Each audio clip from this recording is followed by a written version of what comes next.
चुनाव के नतीजों के बाद अब सरकार गठन की तैयारी है। नरेंद्र मोदी ने राष्ट्रपति द्रौपदी मुर्मू से मुलाकात कर प्रधानमंत्री पद से इस्तीफा सौंप दिया था। नरेंद्र मोदी आज लगातार तीसरी बार सरकार बनाने के लिए दावा पेश करेंगे।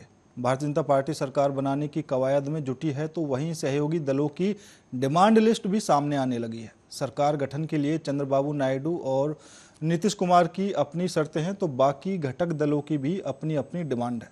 चंद्रबाबू नायडू की पार्टी ने लोकसभा स्पीकर के साथ सरकार में अहम मंत्रालयों पर दावा ठोकने के साथ ही आंध्र प्रदेश को विशेष राज्य का दर्जा देने की मांग उठा दी है। तो वहीं नीतीश कुमार की जनता दल यूनाइटेड ने भी यूसीसी पर चर्चा अग्निवीर योजना पर पुनर्विचार की शर्त रख दी है। 0 सीट वाली रिपब्लिकन पार्टी ऑफ इंडिया के प्रमुख रामदास अठावले ने भी एक मंत्री पद की डिमांड कर दी है।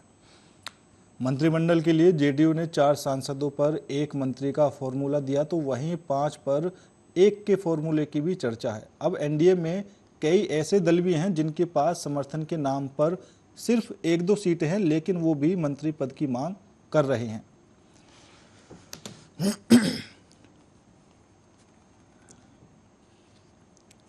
तो आखिर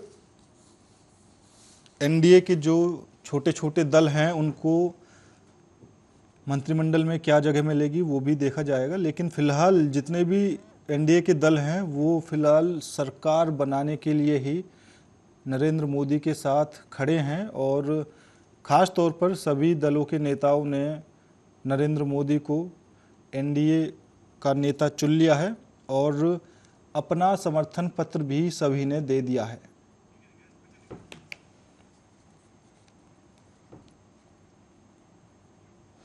और इसी मुद्दे पर चर्चा करने के लिए हमारे साथ भारतीय जनता पार्टी से आलोक जी जुड़ चुके हैं। सर, आपका बहुत बहुत स्वागत है। और वहीं न्यूज़ रूम से हमारे सहयोगी ऋषभ भी हमारे साथ जुड़ चुके हैं। सबसे पहले आलोक जी, मैं यही जानना चाहूँगा कि अब जो एनडीए सरकार बनाने के लिए आज दावा पेश करेगी, हालांकि एनडीए के पास इतना बहुमत है कि वो आसानी से अब सरकार बना लेगी, लेकिन यहाँ पर जो अब समस्याएं और नरेंद्र मोदी के लिए जो सिरदर्द पैदा होने वाला है वो यह है कि जो छोटे दल हैं, अब छोटे दल भी यहाँ पर अपनी अपनी डिमांड कर रहे हैं कि उनको भी कुछ ना कुछ चाहिए। तो आपको क्या लगता है कि फिलहाल सिर्फ सरकार बनाने पर ध्यान देना चाहिए सभी दलों को, या उनकी मांगे जो निकल कर आती हैं, उनकी डिमांड जो आती हैं सामने, उन पर भी नरेंद्र मोदी जी को ध्यान देना चाहिए?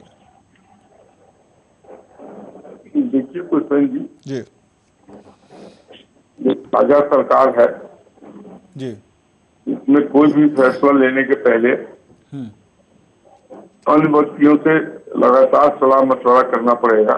जी, not a very pleasant time, बहुत खुशनुमा माहौल में नहीं हो रही है चीजें, जी, दबाव में हो रही हैं। बिल्कुल।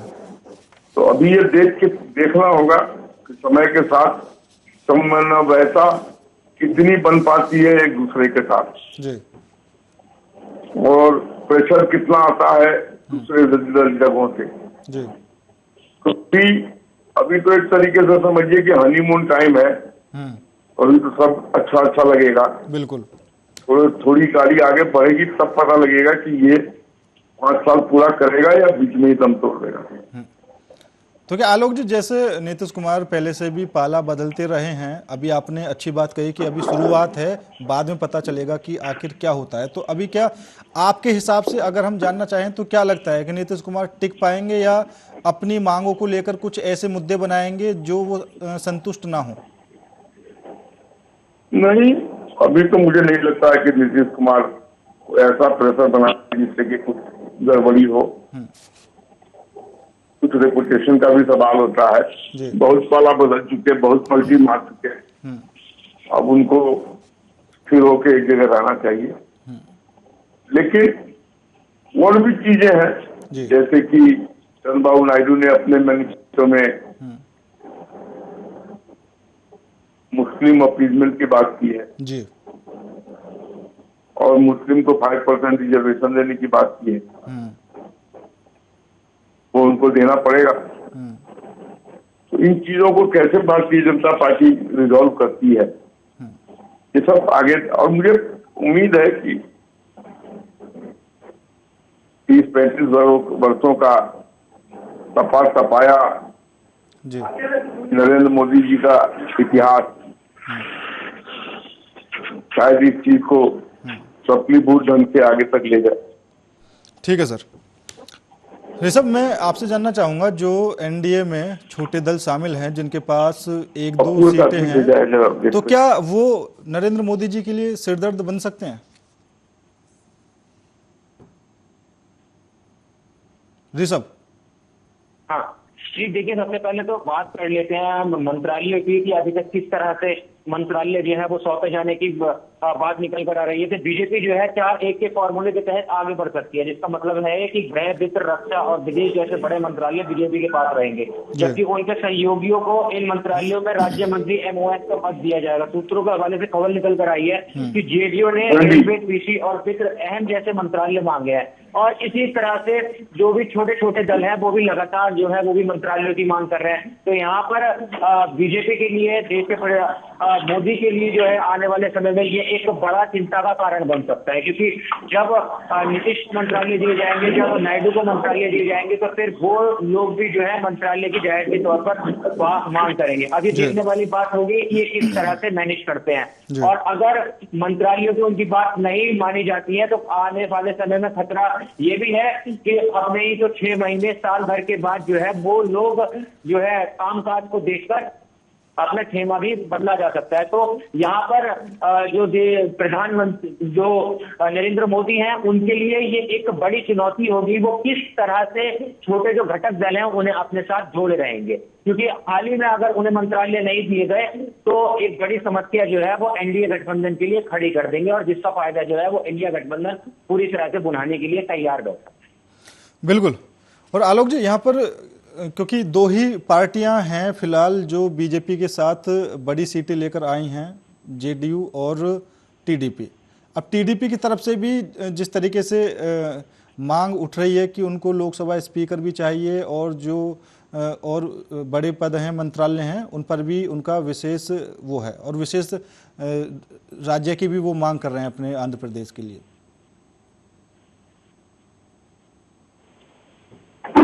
देखिए भूपेंद्र जी, अगर आपको याद होगा तो पूर्व में भी इन्होंने लोकसभा का स्पीकर का पद लिया था वाजपेयी जी के समय। 24 दलों का घटक दल को लेकर वाजपेयी जी सरकार चलाए थे। बाल योगी करके स्पीकर बने थे टीडीपी के। हालांकि बाद में उनका एक हेलीकॉप्टर या प्लेन दुर्घटना में मृत्यु हो गया। तो ये कोई नई डिमांड नहीं है टीडीपी के द्वारा, और मुझे लगता है कि शायद भारतीय जनता पार्टी इसके लिए एग्री नहीं करे, लेकिन फिर भी मैंने कहा ना, अभी इट इज टू अर्ली, कुछ बताने के लिए भी बहुत अर्ली है। अभी बिल्कुल चीजें रॉ है, पकी नहीं है। हाँ, जब और ये पक जाएगी तब पता लगेगा कि देश किस राह पे चल रहा है। और रो भी इसलिए है ना क्योंकि जो एनडीए के नेता हैं, जो जेडीयू के नेता हैं, जो टीडीपी के नेता हैं, उन्होंने भी साफ तौर पर तस्वीर को साफ कर दिया है, क्योंकि वो खुद खुलकर नहीं कह पा रहे हैं कि हमें क्या मांग चाहिए। आज नीतीश कुमार ने सर्वदलीय बैठक में साफ कर दिया कि हमें सिर्फ एनडीए की सरकार बनानी है, और मैं तो चाहता हूं कि जल्दी से जल्दी सरकार बन जाए। इस तरह की बातें हुई हैं। मेरे से प्रश्न किया?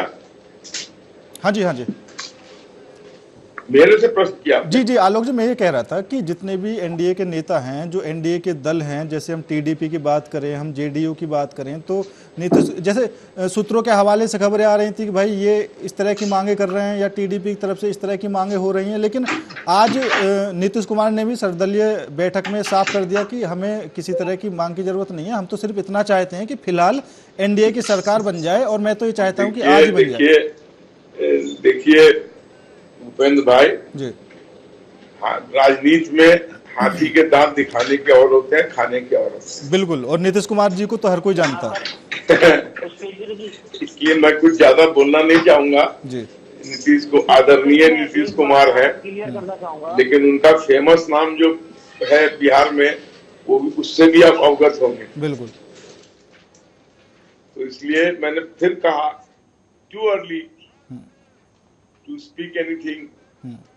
Let us wait and watch. जी Wait and watch.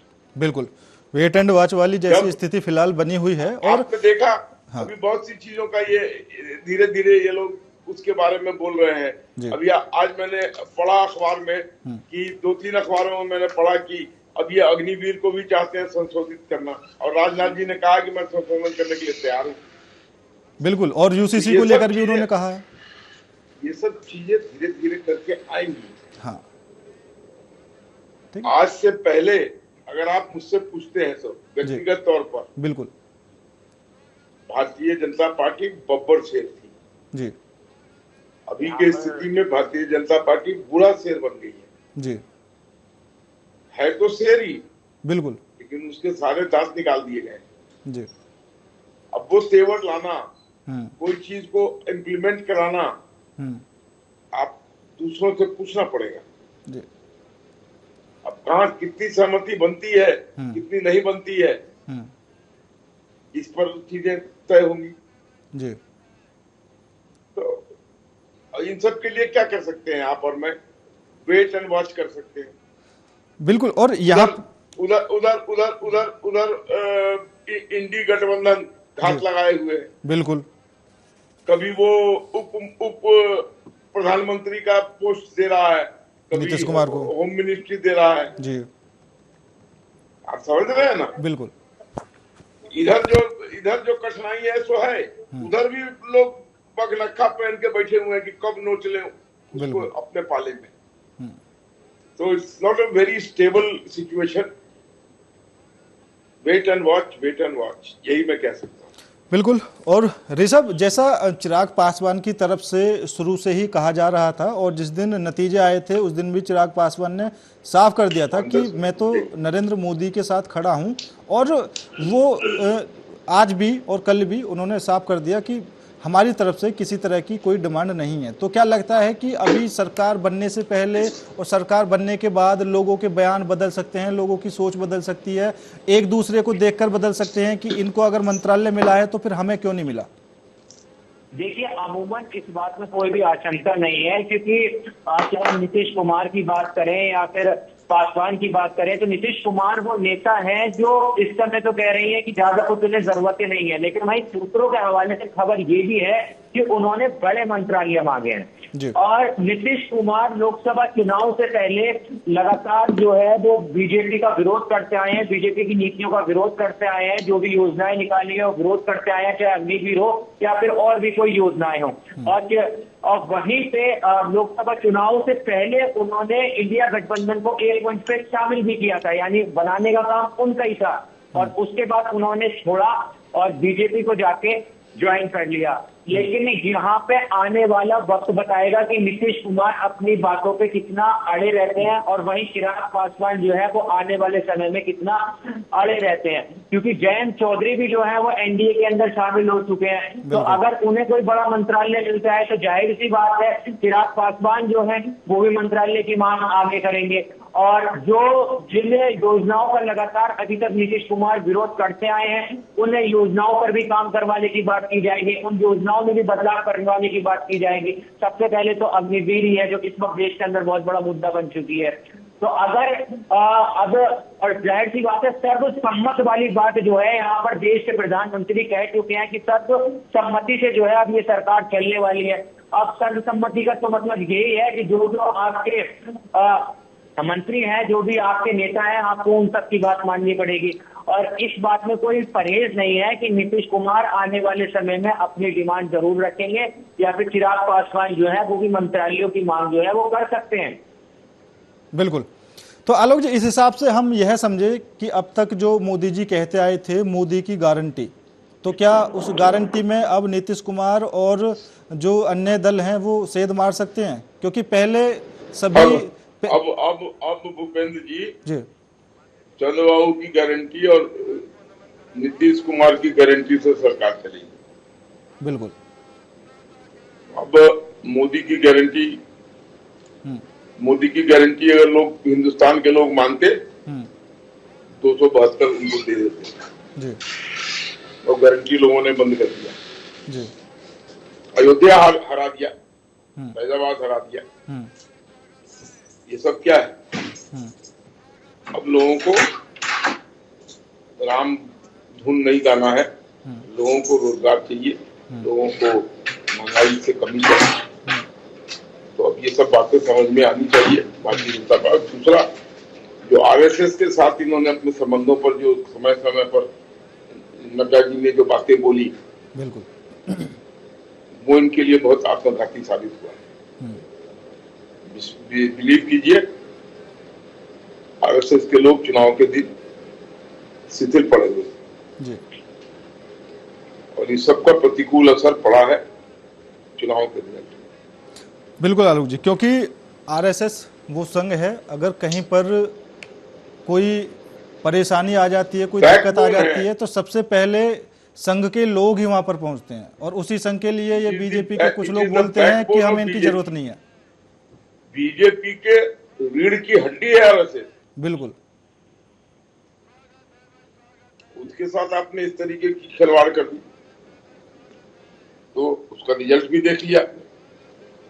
और आलोक जी, मैं एक अब क्योंकि जब बातें ये शुरू ही हो गई हैं, तो एक दूसरा सवाल भी ले लेता हूँ। अयोध्या में जो हमने तस्वीरें देखी थी और जो अभी तक हमारे सामने आया है कि वहाँ की जो बीजेपी की हार हुई है वहाँ पर, वो इस वजह से हुई है कि वहाँ की जनता परेशान थी, वहाँ की जनता को परेशान किया गया, उनके आशियाने, उनके कारोबार को उजाड़ दिया। तो क्या आप ये बात मानते हैं?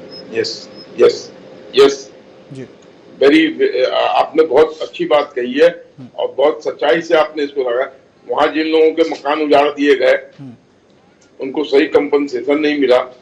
जो दुकानें तोड़ के नई दुकानें बनाई गई, उन नई दुकानों की कीमत जरूरत से ज्यादा थी और अंडर हैंड पेमेंट भी बहुत कड़ी मांग कर रहे थे जी, तो अफसरशाही वहां इनको ले डूबा। अफसरशाही ने इस तरीके का वहां पर अफरा तफरी मचा दिया कि वहां के लोग हताश और निराश हो गए। अंतोगत्वा जो उनका औजार था उसका इस्तेमाल उन्होंने किया। वो औजार था वोट। ये तो लल्लू सिंह को मैं जानता हूं पर्सनली, जो वहां के एमपी हैं, बहुत अच्छे व्यक्ति है, बहुत मिलनसार है, 24 घंटे उपलब्ध रहने वाले हैं। ठीक है, लेकिन चारों खाने चित कर दिया वहां। आपका कहना सही है, अब साफ गोई से बात होनी चाहिए। बिल्कुल, बहुत अंडर द कवर अब बहुत कर लिया टेलीविजन चैनलों ने।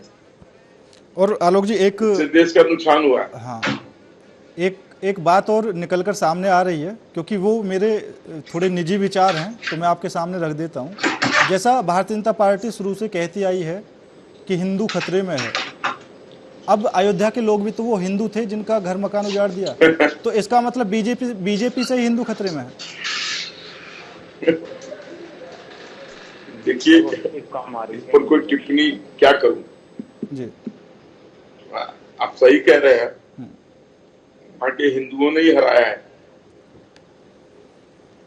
जब आप किसी के सिर पे लात रखेंगे तो आपको तो रिएक्ट करेगा ही जी। उनके जीवन पर पैर रख दिया गया, उनको हताश निराश कर दिया गया जी।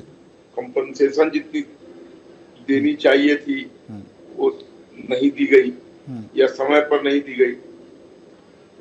जो मकानें थी, दुकानें थी, वो दुकान की कीमत आसमान छू रही थी। अंडर हैंड पेमेंट भी तगड़ा डिमांड हो रहा था अफसरों द्वारा जी। योगी जी को शायद ये समझ में नहीं आया और उनका प्रशासन पूरी तरीके से फेल हो गया वहां। चलिए आलोक जी और ऋषभ, आप दोनों ही का बहुत बहुत धन्यवाद, आप हमारे साथ जुड़े। तो क्या अब सरकार गठन में समय कितना बचा है वो देखने वाली बात होगी, और आज ही प्रधानमंत्री नरेंद्र मोदी सरकार बनाने का दावा भी पेश करेंगे, और इसमें जो छोटे दल हैं एनडीए में शामिल, उनको क्या कुछ मिलेगा और जो और बड़े सहयोगी दल हैं उनको क्या कुछ मिलता है, वो भी देखने वाली बात होगी। फिलहाल मेरे साथ इस खास पेशकश में इतना ही। बाकी देश और दुनिया की तमाम खबरों के लिए देखते रहिए आर्यन न्यूज।